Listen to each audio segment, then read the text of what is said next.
After last episode, we said goodbye to Delhi and traveled to another part of India's Golden Triangle, Jaipur, the capital city of Rajasthan, sometimes known as the Pink City because of the dominant reddish-pink colors of many of Jaipur's buildings. After we arrived, we had a wildly exciting time celebrating Holi.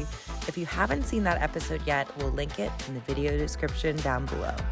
But sadly, after Holi, Sarah was hit hard with what we think was food poisoning. So this episode, I'll be exploring Jaipur all on my own. Today, I've booked a private tour to check out 5 of the most popular things to see and do in this city.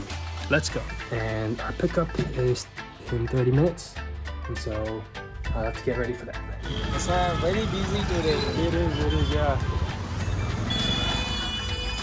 That's that? Okay. This go? Yep. Oh yeah, much better.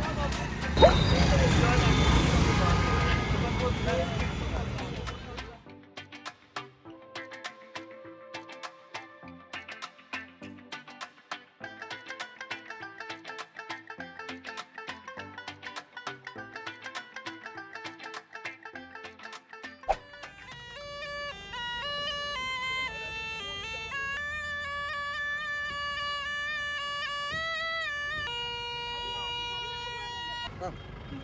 I'm a little scared. No poison. This is poison. No poison? Oh, okay.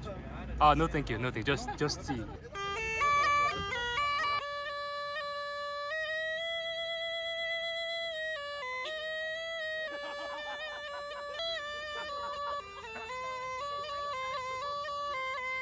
So we're at Amber Fort right now, and oh my gosh, look at that scenery. As you can see, it's really cool to see this vast fortress.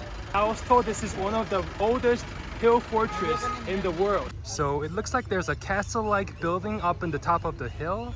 I've heard like Dale Phillip or other YouTubers usually walk up to the fortress and go to Jaipur Fort. It looks like they're pretty close within the walking distance, but I'm just gonna drive to Amber Fort and have a look around. So we're on our way to Amber Fort, and this place is really crowded right now. I see a lot of tourist buses, and you can definitely tell this is one of the places that you must see when you're in Jaipur. Oh man, I'm really excited to get up and have a look at what it's like. A lot of markets too.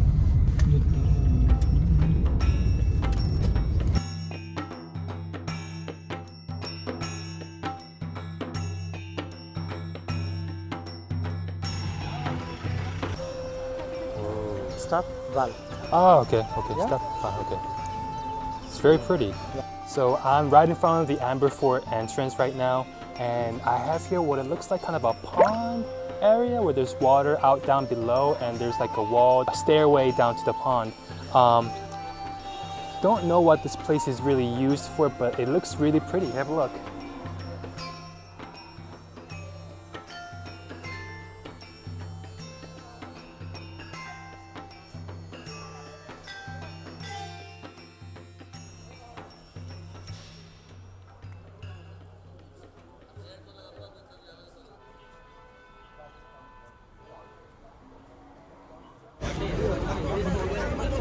So we're walking on our way up, and it looks like the cars don't really come all the way up here. They park down there, and people just walk up to the entrance, I guess. Yeah. So there's the entrance.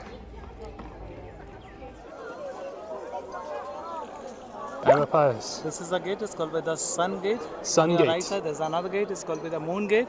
And today, you can see there's lots of tourists. Yes. We're at the Amber Fort, and there are multiple gates. So behind me is what is called the Sun Gate. That's where the king used to come out riding an elephant. And you can see behind me all around actually that there are multiple people riding elephants going about in the fort. And there are police officers here in front of us trying to navigate who goes past so that you don't want to be run over by elephants. It can be very dangerous because these elephants are huge. Just look at them.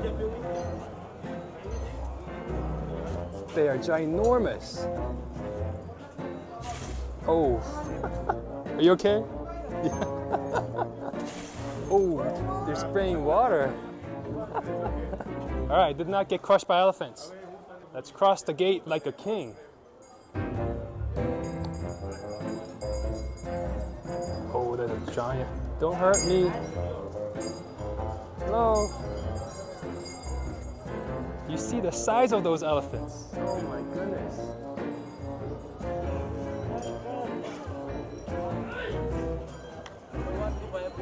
No, thank you. 20, sir. I'm okay, thank you. This is useful. Look, I show you. This everything. No, it's okay. I don't need it. I'm just to enjoy the view, yeah? 10 for you. 10. It's okay, thank you. So guys, this is what it looks like from the side of the Amber Fort. This walled fort goes all around the hill. So it's not just one fort that's kind of like barring the hill, it's all around. So you see there's a ton of architecture structures that are dividing the hills. Oh, look at birds. Oh, they're fighting. Or mating?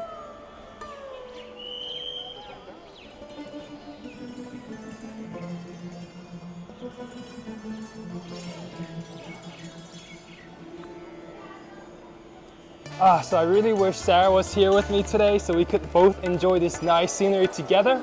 So apparently there's a separate section up in the higher part of Amber Fort. I don't know if you can see, but behind me is another stairway. Guys, let's have a look at what the scenery is like from up top. So it's a bit of a walkway up. So if you want to go through that gate, you have to pay extra, like 500 rupees. But I don't want to go in and pay that extra money. Pretty sure it's a little more expensive for foreigners too. So I'm just going to have a look. Wow.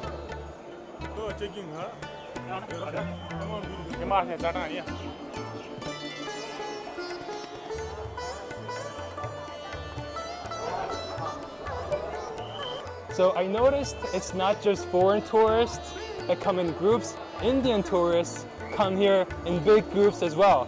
I don't know if it's because it's easier to travel in a group, or I don't know, language barriers even. I'm not so sure, but they were here all wearing these yellow or orange hats, and so it's easier for them to distinguish who's the tour member. I guess big touristy places are drawing attention from both foreigners and people from your own country. It's pretty cool to watch. Here's our lovely guide, Charan. Are you okay?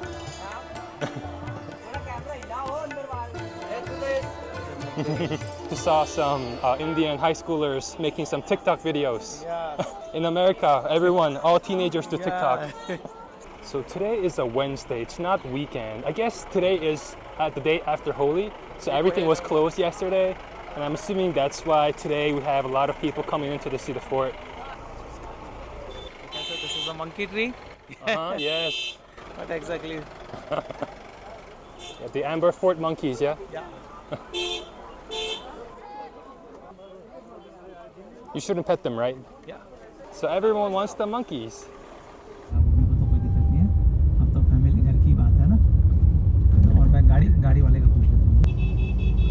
Pigeons.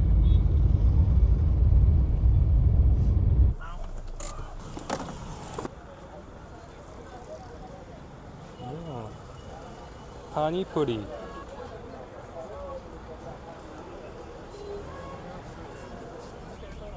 All right, let's not lose our guide. So I'm in front of the lake palace. So you see the palace behind me. It's surrounded by waters. It's really, really pretty. And I asked if we can go actually inside the palace, but it's actually off limits, so you can only enjoy from off the waters. There are a lot of people here too. A lot of people selling stuff, drinks, souvenirs. And this is where the king used to stay during the summertime, back in the time when they didn't have AC. And obviously it's surrounded by waters, so it used to be really cool. When he would go into the palace, he would have to take a boat ride from the land and across the lake, the waters. This place was built by the same king who built the Amber Fortress. I wish I could get to go actually inside the place, but it's really, really cool to have a look here. There are a lot of people taking Instagram photos, taking their pictures. Ooh.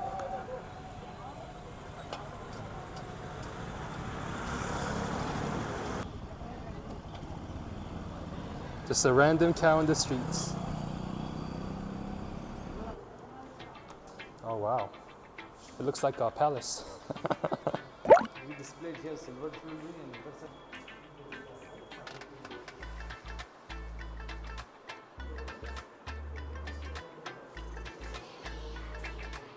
and These people are very, very talented. And they take the stones and they shape, cut, and polish the stones over here.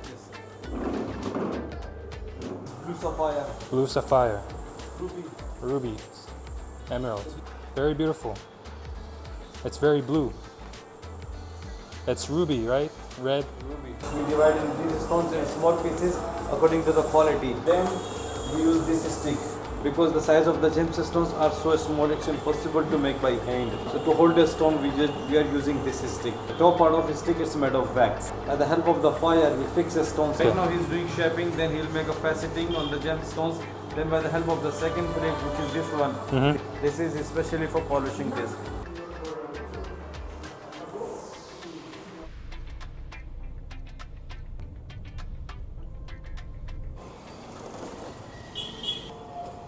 Oh, is that the city palace? Yes. Yep.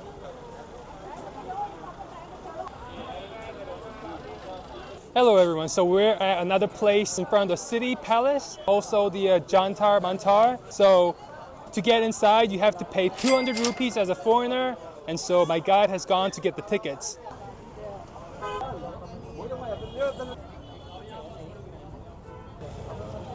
So right now we are in Jantar Mantar. So Jantar is the instrument, Mantar is the calculation.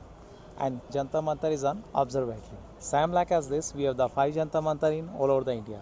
Now all the Jantar Mantar was built by the Maharaja Savai Jai Singh. And this is only the Jantar Mantar which is still in working condition. So what we're seeing over here, all these instruments, allows you to calculate the sun movement, the star alignment, Yes. zodiac signs. Yes. Wow. And it was the same king who built Jaipur. Yeah. The founder of Jaipur, he was very famous. He had the great knowledge of astronomy and astrology. So that's why he built this kind of the things. He's both a ruler but also very scientific and innovative at the time. Yes. And there is another palace also on the top of the mountain.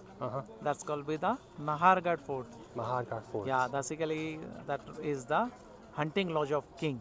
First we can see the Jantar Mantar right here, then the city palace, and the top side we can see the Nahargarh Fort. Yeah, nice view. Yeah. 3 in 1, right? Yes.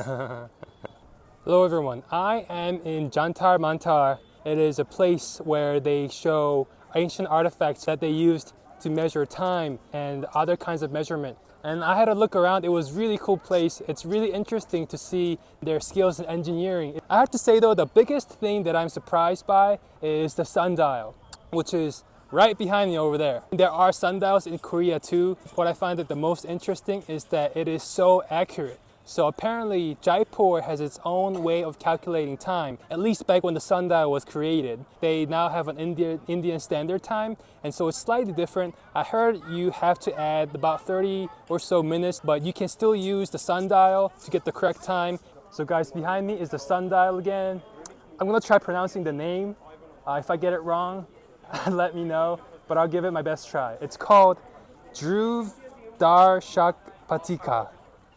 Dhruv Darshak Patika. Am I correct? Just found out the structure is actually pointing straight towards the northern star. And so it's always pointing at the Earth's axis point. And so it creates the exact timing, the correct timing of the day. Hey guys, I'm at the entrance of the city palace. And we were just looking at the gate right now. And we noticed that to enter the gate, you have to pay 700 rupees as a foreign tourist. I could have gone in there, but I don't think we're going to. Apparently, there are really nice looking shops and museums inside. There are a lot of great looking places inside as well. But for time being, I think we'll pass.